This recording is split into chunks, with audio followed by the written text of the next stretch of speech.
Aprender primeros auxilios es esencial para saber cómo reaccionar ante situaciones de emergencia. Saber qué hacer y cómo actuar puede marcar la diferencia. Antes de comenzar con el vídeo, queremos puntualizar 3 aspectos. Los primeros auxilios salvan vidas. El objetivo principal es no empeorar ni agravar la situación de la persona accidentada hasta que llegue la ayuda especializada. Mostramos temario reducido y simplificado. Siempre podéis ampliar conocimientos realizando algún curso de primeros auxilios. Se ha omitido el uso de cierto material de autoprotección para dar prioridad a visualizar las maniobras.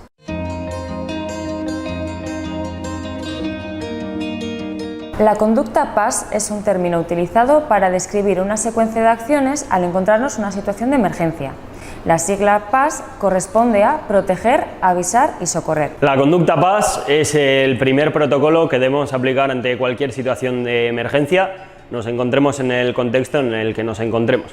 Da igual cuál sea el espacio, da igual cuál sea el momento del accidente que haya ocurrido, deberemos aplicar este protocolo.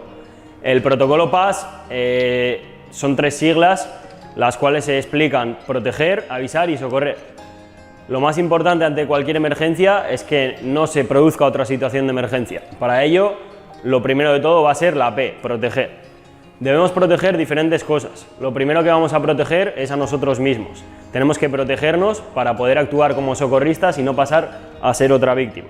En cuanto a protegernos a nosotros mismos, podemos tomar diferentes medidas. Lo primero de todo y que todos conoceremos es si tenemos disponibilidad de aplicar EPIs y usar EPIs, usarlos, como pueden ser simplemente guantes, mascarillas, cualquier medida de protección, cualquier barrera sanitaria.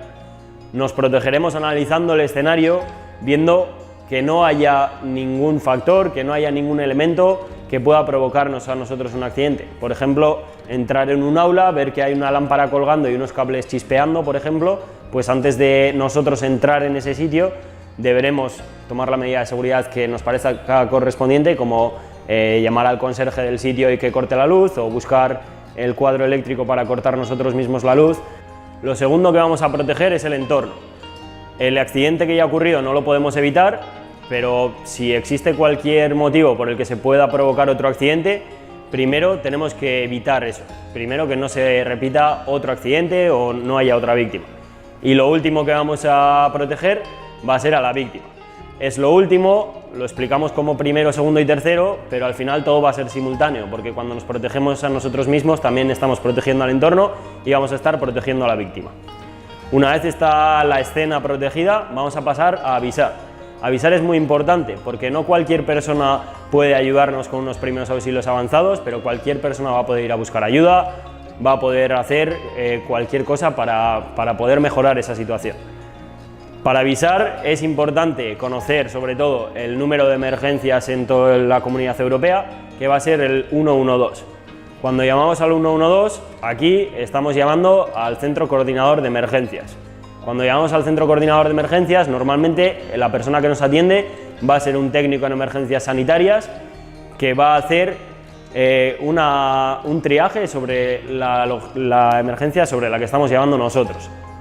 Nosotros vamos a dar diferentes datos, pero tenemos que tener en cuenta qué datos dar. Lo primero de todo y más importante va a ser decir dónde estamos.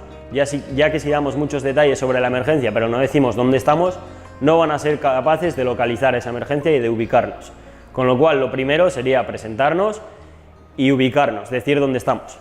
Lo siguiente ya va a ser empezar a decir cuál es la situación de emergencia, el número de víctimas que tenemos, si conocemos qué le ha pasado y cuál es su estado, para lo que haremos una posterior valoración primaria. El otro recurso que tendríamos para pedir ayuda es cualquier persona que tengamos alrededor.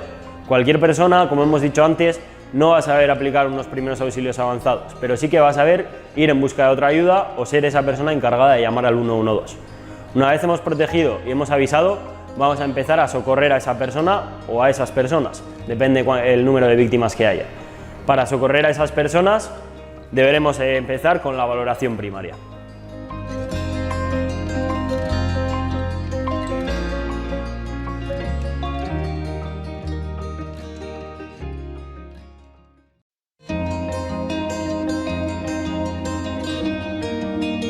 La valoración primaria, también conocida como ABC, es un paso fundamental en la atención de una emergencia en primeros auxilios. Se basa en la evaluación de 3 aspectos vitales para determinar la prioridad de atención y asegurar la supervivencia. Después de haber aplicado el protocolo PAS, habernos protegido, asegurado la zona, haber avisado a los servicios de emergencia, empezamos a socorrer. Para socorrer a cualquier víctima, lo primero que deberemos hacer es una valoración primaria. Esta valoración primaria nos va a permitir asegurar las constantes vitales, las funciones vitales básicas de esa persona. Una vez hayamos hecho la valoración primaria, empezaremos a aplicar esos primeros auxilios. La valoración primaria consta de 2 partes. La primera va a ser el nivel de consciencia. El nivel de consciencia se valora mediante la escala AVDN, que quiere decir alerta, verbal, doloroso, nulo. Que una persona está alerta quiere decir que no tenemos que realizarle ningún tipo de estímulo para que esa persona nos responda. Esa persona directamente, nosotros vamos a ver que está despierta, puede estar mareada, puede estar aturdida, pero va a estar despierta y va a estar reaccionando a los estímulos que hay alrededor. Una vez tenemos a una persona alerta, nosotros sabemos que está alerta, vamos a decir que esa persona tiene un nivel de consciencia pleno, va a tener una consciencia total. Si nosotros tenemos sospecha de que esa persona puede que no esté consciente o no tenga una consciencia plena, deberemos empezar a aplicar estímulos.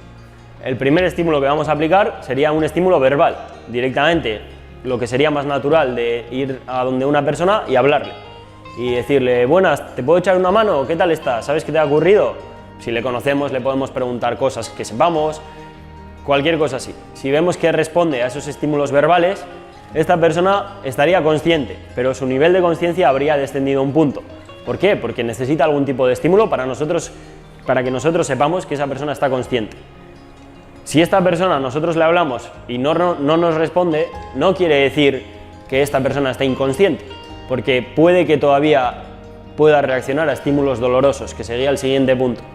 Los estímulos dolorosos son pequeñas molestias que se le hacen a esa víctima para que nosotros sepamos definitivamente si está consciente, con algún nivel de consciencia, o está totalmente inconsciente. Los estímulos dolorosos no deben ser agresiones, deben ser pequeñas molestias. ¿Qué podemos hacer para eso? Presión en puntos dolorosos como detrás de los oídos, encima del labio, podemos apretarle un poquito las extremidades, pequeños pellizcos, pero no debemos coger a una persona por los hombros, zarandearle, ni pegarle tortazos, ni nada de eso, por 2 motivos. Uno, porque lo puede sentir como una agresión y la gente de alrededor lo puede sentir como una agresión, y la segunda es que como esa persona esté consciente nos puede dar una respuesta agresiva. Si esta persona no responde a los estímulos dolorosos, su consciencia sería nula.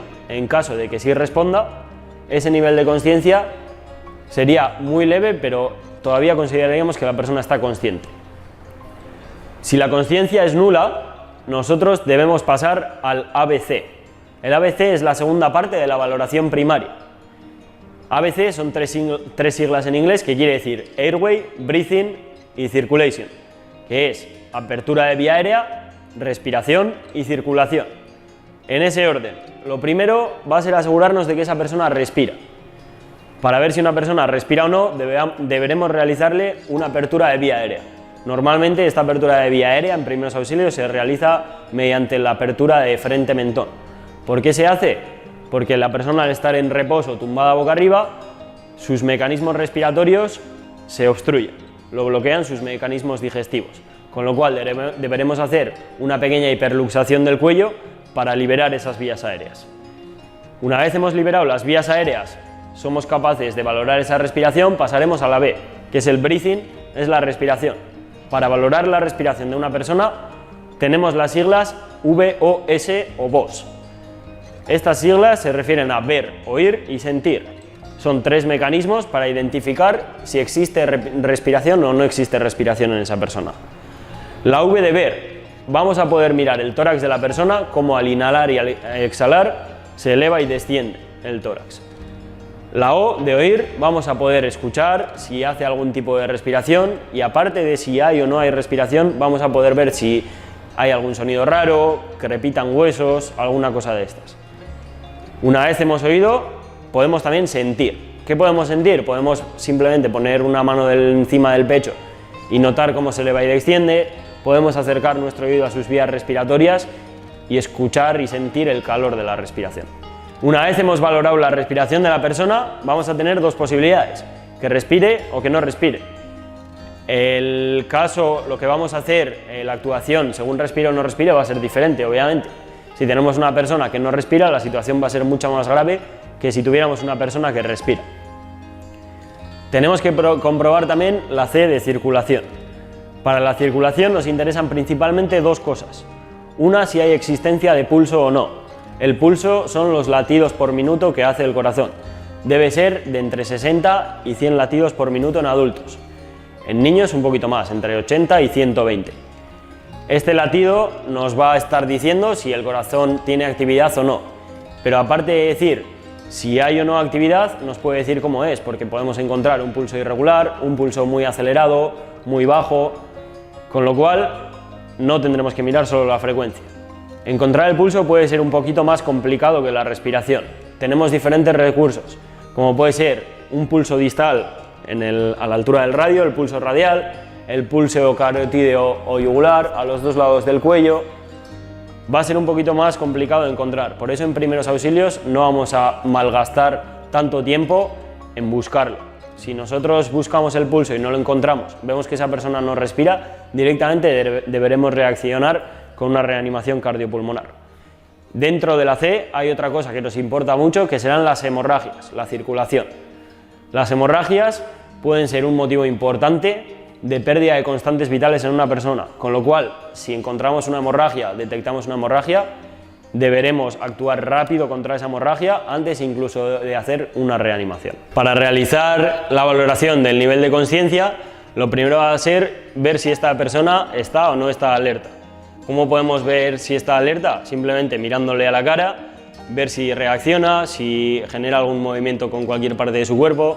Si esta persona, nosotros no necesitamos realizar ningún tipo de estímulo para ver que está despierta, para ver que está consciente, diremos que está alerta. Si no está alerta, si vemos que esta persona, nosotros no estamos seguros de si está consciente o no, vamos a tener que empezar a realizarle estímulos. ¿Qué va a ser lo primero para eso? Hablarle. Hola, ¿estás bien? ¿Sabes qué te ha pasado? Sí, estoy bien. Vale, nos dice que está bien, con lo cual no habría ninguna emergencia. Para valorar si esta persona está consciente o inconsciente después de haberle realizado estímulos verbales, tendríamos que empezar a hacer estímulos dolorosos. Los estímulos dolorosos tienen que ser pequeñas molestias en puntos de dolor. No podemos hacer esto como si fuera una agresión a las personas. Para ello, podemos buscar pequeños puntos de dolor detrás de las orejas, frotar con los nudillos en el esternón o pequeños pellizcos. No deberíamos ni coger y empezar a pegarle o coger de los hombros y moverle, porque si tuviera algún tipo de lesión traumático podríamos agravar su situación.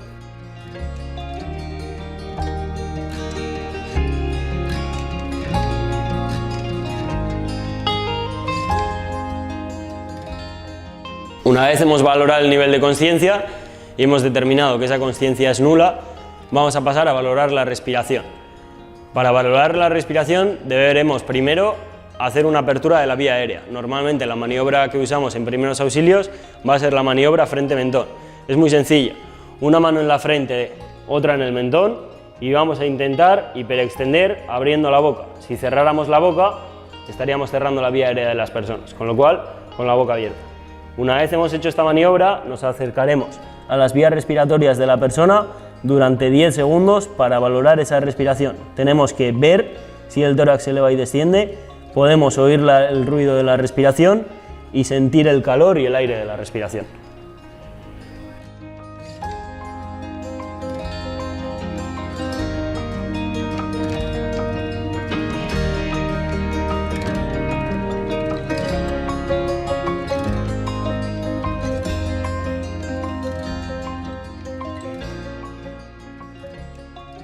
Una vez hemos valorado la respiración de la persona, vamos a pasar a la C de la valoración primaria, que va a ser valorar la circulación. Lo primero de todo será descartar que esta persona tenga ningún tipo de hemorragia que nosotros podamos controlar. Si encontramos alguna hemorragia, lo primero debería ser taponarlo. Una vez hemos valorado que no hay ninguna hemorragia, vamos a intentar valorar el pulso. Es un poquito difícil en primeros auxilios, pero si lo encontramos nos puede resultar útil. Para ello podemos buscar diferentes pulsos, como puede ser a la altura del radio el pulso radial. Con 2 dedos aplicaremos un poquito de presión e intentaremos encontrar esas pulsaciones. Si no lo encontramos aquí, podemos ir a un pulso un poquito más central, buscando en el cuello, a ambos lados del cuello, al lado de la tráquea, realizando un poquito de presión. siempre también con los dos dedos de la mano.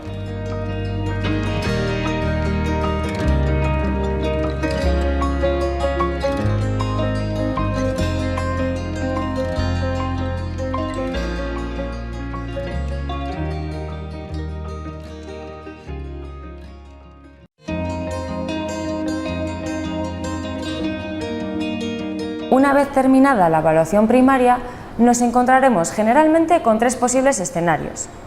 El primero es una persona consciente, el segundo es una persona inconsciente que respira y el tercero es una persona inconsciente que no respira.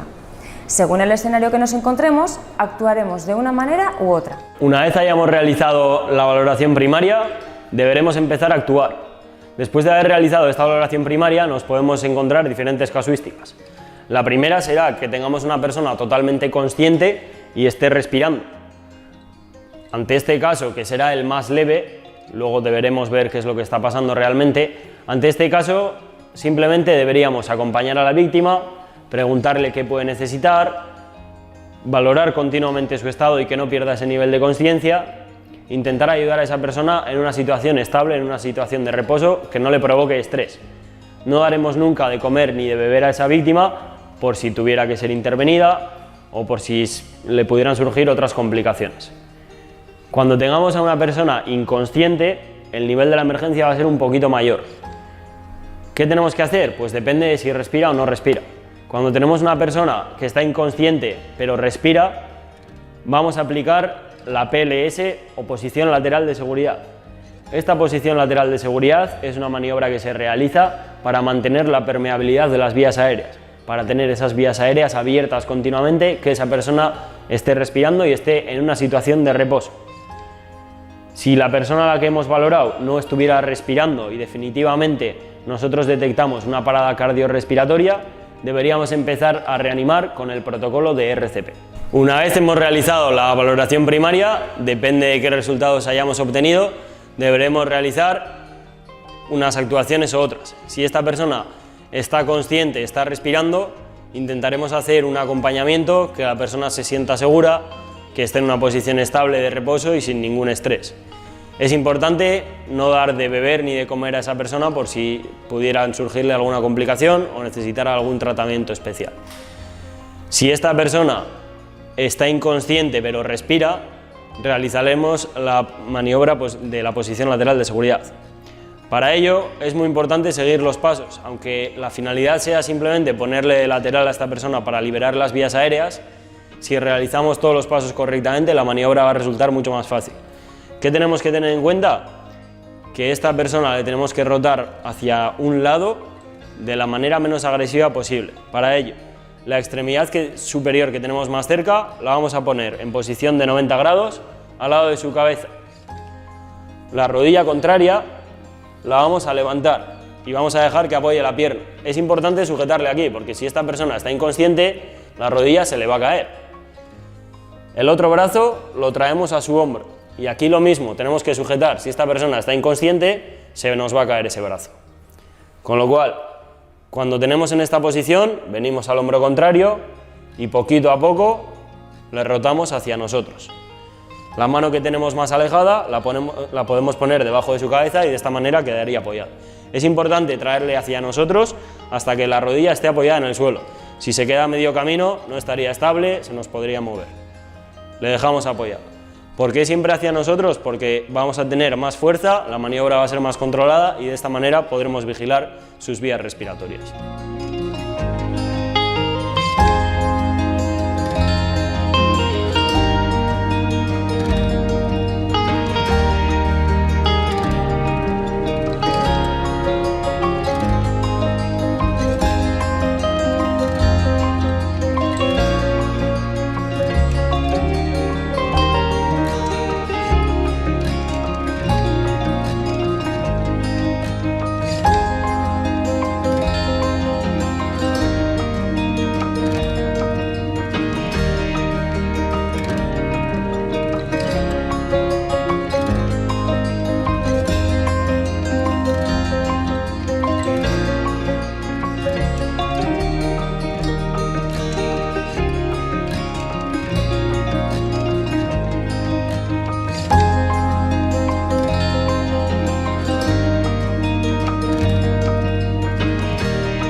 Si tras la valoración inicial nos encontramos con una persona inconsciente y que no respira, iniciaremos la cadena de supervivencia, es decir, la RCP o reanimación cardiopulmonar. Tened en cuenta 3 cosas. 1. Solo hay una RCP que está mal hecha, la que no se hace. 2. Los desfibriladores se pueden encontrar en muchos lugares públicos y privados, ayuntamientos, polideportivos, centros educativos, estaciones de metro, etc. 3. Las ventilaciones no son obligatorias. Si sabes cómo se hacen y la persona te da confianza, hazlas.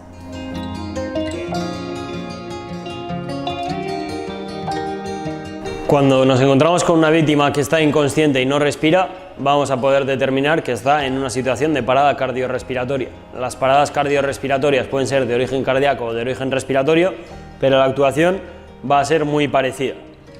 A nivel de población general, el protocolo que vamos a llevar ante una persona que está inconsciente y no respira es el de realizar 30 compresiones y 2 ventilaciones. Las compresiones son una maniobra que se realizan para simular el movimiento del corazón, que se vacíe y se llene de sangre, con lo cual vamos a intentar bombear sangre alrededor de todo el cuerpo. Para ello, debemos apoyar una mano, la que nosotros queramos, normalmente se apoya a la dominante, realizando una línea media entre los pezones y el esternón. En ese punto que encontramos en el medio es donde vamos a apoyar la mano. Otra manera para encontrar este punto es de donde empiezan las costillas, poner 2 dedos y justo por encima de ese punto es donde vamos a apoyar nuestra mano. Para apoyar la mano tenemos que tener en cuenta que la parte de la mano con la que vamos a tener fuerza es el talón. No podemos apoyar toda la palma porque no tendríamos fuerza para empujar. Tenemos que apoyar el talón, es con el que vamos a hacer toda la fuerza. Apoyaremos la mano en el punto que hemos encontrado y la otra mano encima. Podemos entrelazar los dedos o no. Lo importante es que no estemos apoyando toda la mano, sino que esté levantada para que lo que apoye bien es el talón. Otro gesto que debemos realizar es ponernos perpendiculares a la víctima. Nosotros queremos hacer un empuje que sea totalmente perpendicular a la persona, que sea vertical. Si lo hiciéramos en diagonal o en cualquier otra dirección, podríamos estar provocándole otros daños como fracturas en las costillas. Si nos ponemos totalmente encima, este empuje va a ser totalmente vertical. El último gesto que deberíamos hacer es el de bloquear los codos. La fuerza para la reanimación no debe hacerse con nuestros brazos. Con los brazos no vamos a tener ni resistencia ni fuerza. Tenemos que bloquear los codos y de esta manera podremos empujar con todo el cuerpo. Más cosas que tenemos que tener en cuenta de la reanimación es la frecuencia. La frecuencia debe ser de unas entre 100 y 120 compresiones por minuto, con lo cual va a ser entre 1 y 2 compresiones por segundo. Es un ritmo bastante rápido. Una vez hayamos realizado las 30 compresiones, deberemos pasar a las ventilaciones. Las ventilaciones en adultos se hacen de boca a boca. No es obligatorio hacer las ventilaciones, pero sí que es una maniobra que ayuda bastante en la reanimación. Estará en nuestra elección poder hacerlas o no. Lo más importante para realizar las ventilaciones es hacer una buena apertura de vía aérea, como habíamos explicado antes. Para ello, si tenemos disponibilidad, podemos usar filtros. Los filtros son muy fáciles de usar. Llevan una válvula y son como una mascarilla. Simplemente pondríamos esto, lo pondríamos en las orejas de la persona. Aquí pinzaríamos la nariz para que no entre aire, para que no salga por la nariz. Elevamos y aquí realizaríamos las insuflaciones boca a boca.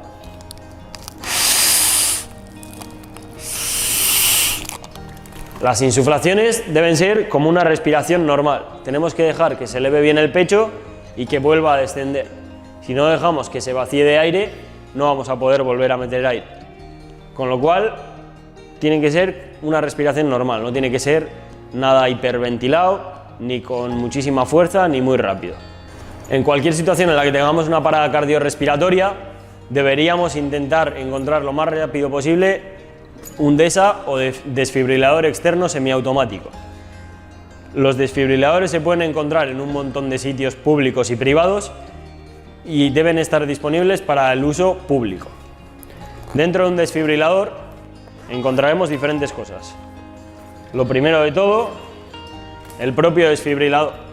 Nos vamos a encontrar 2 botones, uno para encendido y apagado y otro para dar la descarga.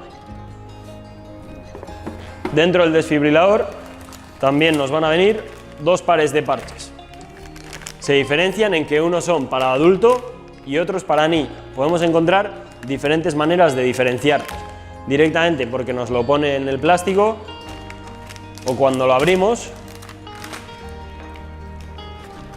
podemos ver en el dibujo del propio parche que se muestra a un adulto. En cambio, en el de niños veríamos la imagen de un niño.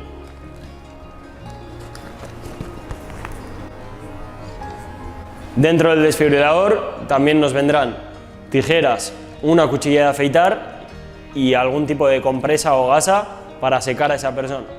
Los parches se deben aplicar directamente sobre la piel desnuda, sin vello y seca. Si no, no van a poder hacer su función correctamente. Cuando llega el desfibrilador, lo primero que tenemos que hacer es encenderlo, porque de esta manera va a empezar a dar instrucciones. Lo encendemos y escuchamos lo que dice.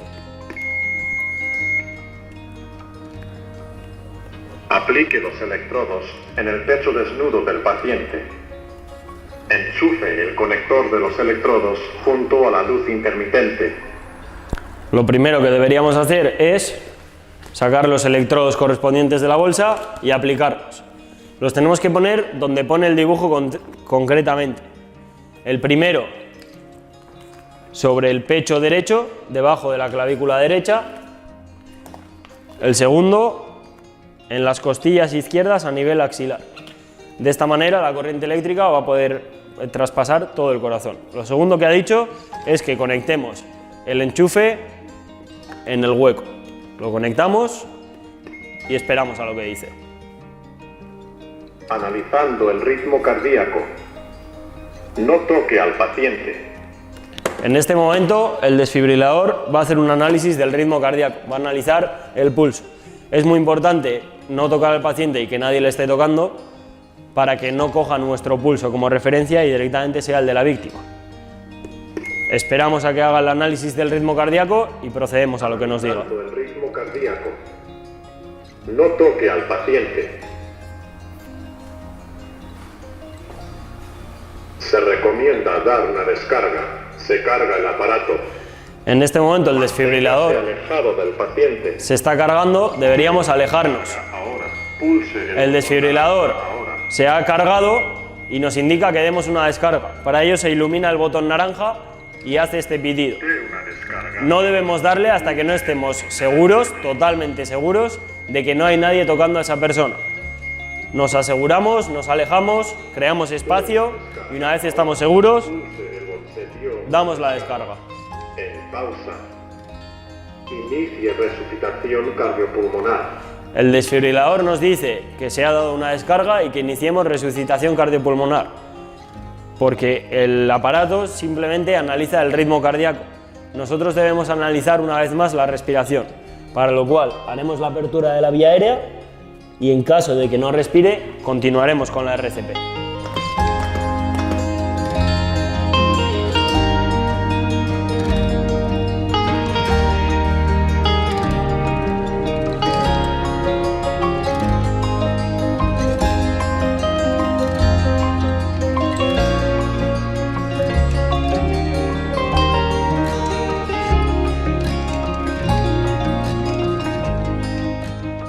Ante el caso de un niño inconsciente que no respira, que se encuentra en parada cardiorrespiratoria, el protocolo sería el mismo. Deberíamos obviamente avisar de que tenemos una persona en parada cardiorrespiratoria, solicitar un desfibrilador y empezar con las maniobras de reanimación. En caso de pediátrico, que sería hasta los 12 años aproximadamente, deberíamos aplicar menos fuerza para la maniobra, pero la técnica debe ser igual. Debemos apoyar una mano en esa línea media entre el esternón y los pezones, ponernos encima, pero en este caso no vamos a apoyar la otra mano encima. Esta directamente la podemos apoyar sobre nuestra pierna o llevarla detrás y aquí es donde vamos a empezar a hacer las compresiones. Las compresiones en niño van a ser un poquito más rápidas, ya que tienen el corazón más pequeño y los latidos son más rápidos. Haríamos las 30 compresiones y una vez hechas, lo mismo. Si tenemos filtro, hacemos uso de él, hacemos la maniobra frente mentón e insuflamos aire.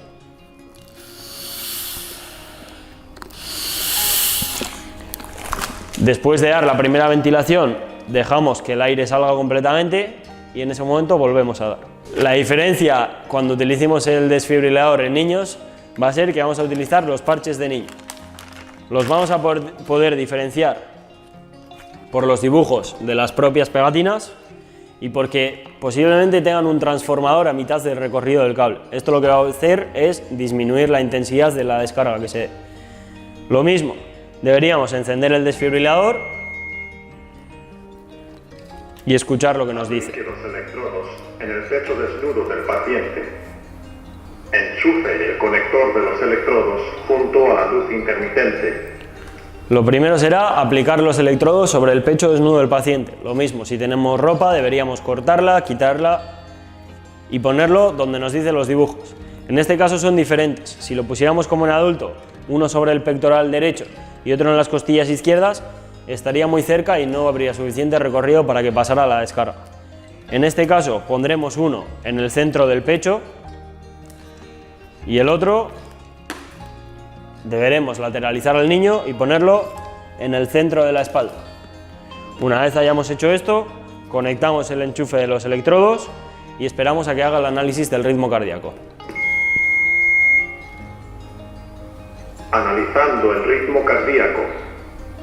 No toque al paciente. Se recomienda dar una descarga. Se carga el aparato.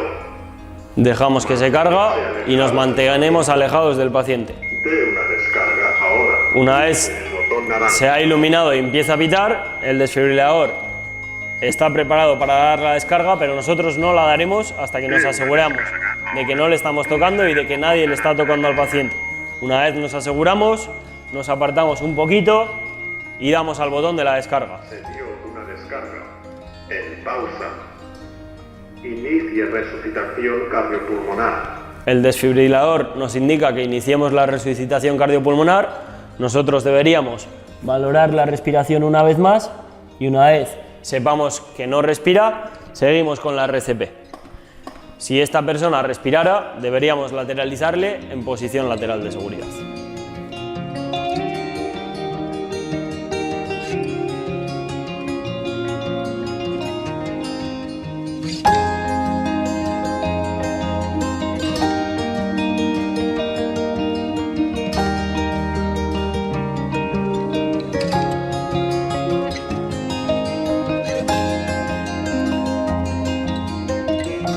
En el caso de la RCP a lactantes, que lo consideraremos entre 0 y 1 año, la maniobra va a ser un poco diferente. Aquí la reanimación la haremos teniendo al bebé en brazos. Para ello vamos a sujetar la cabeza con una mano y vamos a apoyar todo su cuerpo sobre nuestro brazo. Meteremos sus piernas entre nuestro brazo y apoyaremos al lactante en una superficie dura como puede ser directamente nuestra pierna. En los lactantes, para valorar la respiración, tenemos que tener en cuenta que no se hiperextienda el cuello ni que tampoco se flexione. Tiene que estar en una posición neutra, totalmente alineada con su cuerpo. Si la hiperextendiéramos, por su anatomía que todavía no está desarrollada, tendríamos también las vías aéreas cerradas. Si empezamos a hacer las maniobras de reanimación, debe ser lo mismo. Lo único que en vez de con toda la mano, como haríamos en caso de pediátrico, aquí lo haremos con 2 dedos. Encontraremos el punto, de la misma manera que en los adultos y que en los niños, y aquí empezaremos a hacer las 30 compresiones. Si con 2 dedos no tenemos suficiente fuerza, lo haremos con 3. Una vez hayamos hecho las 30 compresiones, pasaremos a las ventilaciones. Para las ventilaciones, al tener la cara bastante pequeña, haremos las ventilaciones en vez de boca a boca, las haremos boca a boca nariz. Esto quiere decir que con nuestra boca tenemos que recoger tanto su boca como su nariz. Y haremos las insuflaciones. De la misma manera que en el adulto y el niño, debemos dejar que el tórax se expanda con la primera ventilación, pero muy importante que se vacíe antes de dar la segunda. Una vez lo hayamos hecho, seguimos con las compresiones. Es importante mencionar que en lactantes no usaremos desfibriladores, ya que son demasiado pequeños como para soportar la descarga eléctrica.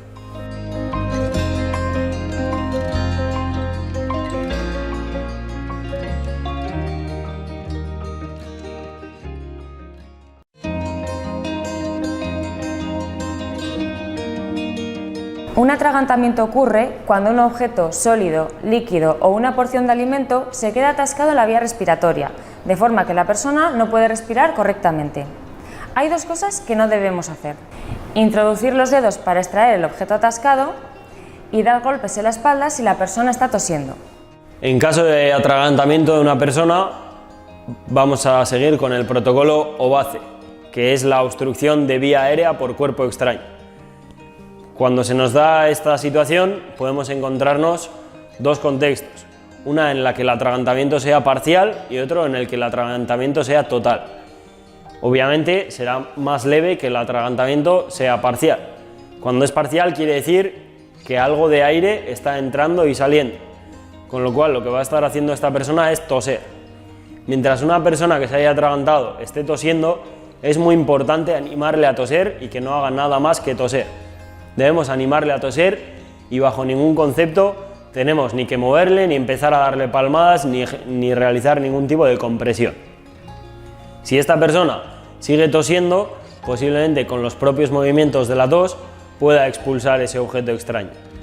Si no es el caso y ese cuerpo extraño pasa a hacer una obstrucción total o directamente el atragantamiento es total, deberíamos realizar dos maniobras: combinar las palmadas interescapulares con las compresiones abdominales o maniobra de Heimlich. Las 5 palmadas interescapulares deben ser entre las dos escápulas en el centro de la espalda, en dirección ascendente y de atrás hacia adelante, de esta manera. Queremos realizar el movimiento que permita que ese objeto salga. Si diéramos las palmadas hacia abajo, estaríamos mandando en esa dirección. Las compresiones abdominales o maniobra de Heimlich serán: utilizando nuestro nudillo como protusión, encontraremos debajo del esternón, justo en el punto que acaba, colocaremos 2 dedos y por debajo de ese punto será donde apoyemos. Redondearemos esa mano con la otra y deberemos hacer compresiones fuertes hacia nosotros y hacia arriba. La secuencia que seguiremos será empezar con las 5 palmadas interescapulares y seguir con las 5 compresiones abdominales. Después de cada maniobra, después de cada palmada y de cada compresión, deberemos mirar si esa vía aérea se ha desobstruido. Realizaremos esto siempre que la persona esté consciente. En el momento en el que la víctima se queda inconsciente, nos estamos encontrando ante un caso de una víctima inconsciente que no respira, con lo cual va a entrar en parada cardiorrespiratoria. Deberíamos directamente realizarle una reanimación cardiopulmonar.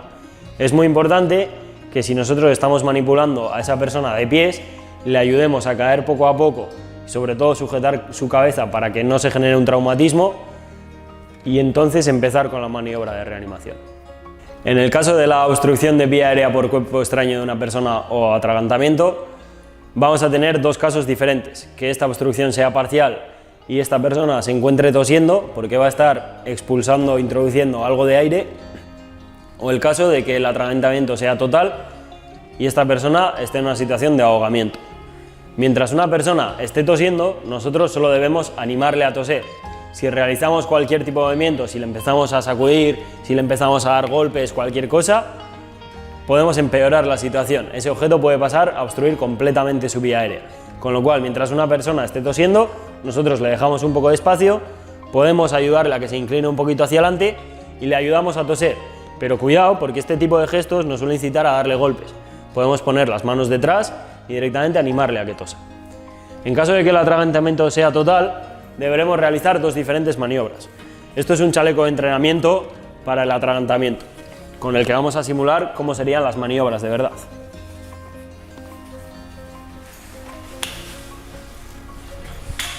Vale. Cuando tenemos a una persona que se está ahogando totalmente, vamos a ser capaces de reconocerlo porque se va a llevar las manos al cuello, se levantará enérgicamente y correrá buscando ayuda de un lado hacia otro. ¿Qué debemos hacer en este momento? Empezar por las maniobras, por las palmadas interescapulares. Tenemos que coger a la persona, inclinar su cuerpo un poco hacia adelante, sujetarle bien y en la parte de las escápulas realizar 5 golpes. En la dirección hacia adelante y hacia arriba. No queremos que el objeto descienda de esta manera, queremos que vaya hacia arriba.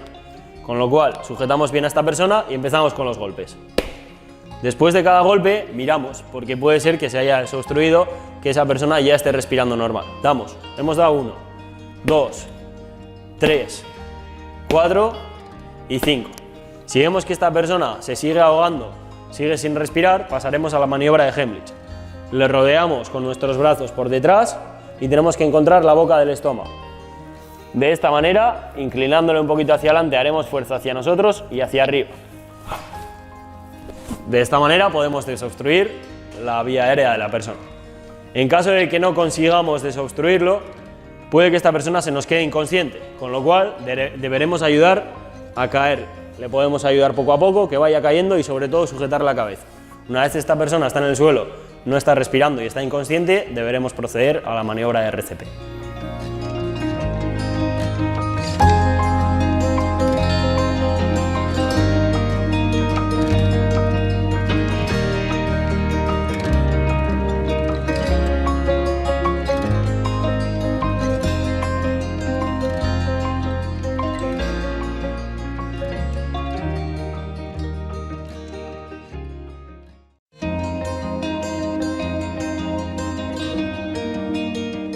Es importante que todos tengamos en casa un botiquín de primeros auxilios. El lugar idóneo para guardarlo es aquel conocido por todos los miembros de la familia, pero fuera del alcance de los niños. Importante revisar el contenido de manera periódica, como por ejemplo las caducidades, y reponer aquello que necesitemos. Como recomendaciones muy básicas de qué material podríamos tener de botiquín en casa, nos encontramos por una parte lo que sería un poco los EPIs para nuestra autoprotección. Lo más básico va a ser un desinfectante, solución hidroalcohólica, por ejemplo, para poder lavarnos bien las manos o para poder desinfectar una zona. Guantes de látex, no hacen falta que sean esterilizados, serán desechables de un solo uso, y mascarillas del tipo que cada uno considere. Es interesante también tener a la hora de atender a cualquier persona. No sabemos qué tipo de enfermedad contagiosa puede tener, no sabemos en qué situación podemos estar. Después, sobre todo para tema de heridas, sangrados, etc., vamos a tener, por una parte, la parte de limpieza de esa herida y la parte de taponar. La parte de limpieza va a ser un poquito, principalmente lo recomendable, suero fisiológico, que si no tenemos suero fisiológico, no contamos con ello, con agua del grifo también se podría limpiar una herida. Es importante, antes de taponar una herida, intentar limpiarla un poquito para que no se quede cualquier porquería, para que no se quede dentro. Limpiaríamos con suero fisiológico y pasaríamos a taponar. Para taponar podemos utilizar gasas que tenemos de diferentes tamaños o directamente compresas, que van a ser pues como una gasa muy grande con muchas capas. Si con eso no controlamos una hemorragia, podríamos hacer un vendaje sobre esa herida, un poquito compresivo, sin hacer casi presión, también para hacer una sujeción. Ante tema de traumatismos, etc., vamos a evitar si no sabemos realizar inmovilizaciones con vendajes. Para desinfección de material podemos usar alcohol, no para limpiar heridas, no se debería usar. Y podemos tener utensilios pues como tijeras cortarropa, pinzas o cualquier cosa de estas. Suele ser también muy útil tener esparadrapo, que solemos encontrar de dos tipos, de tela o de papel. Normalmente gente que tiene la piel más sensible se utiliza de papel, pero sí que pega un poquito peor. Y por último, bastante recomendable, sobre todo cuando, por ejemplo, vamos a practicar deportes al aire libre y nos queremos preparar un botiquín o queremos llevar algo muy básico, mantas de emergencia, mantas térmicas, que van a tener la función, si la aplicamos con el lado dorado por fuera, de aislar la temperatura y elevar la temperatura corporal, y si la ponemos con el lado plateado hacia arriba, vamos a querer aislar del calor, vamos a querer que la temperatura de dentro no aumente. Es una herramienta muy útil, suelen ser bastante baratas y se puede llevar en cualquier lado. Con esto bastante básico podríamos simplemente realizar un botiquín para tener de primeros auxilios que no nos va a suponer mucho coste y nos puede ayudar en diferentes situaciones.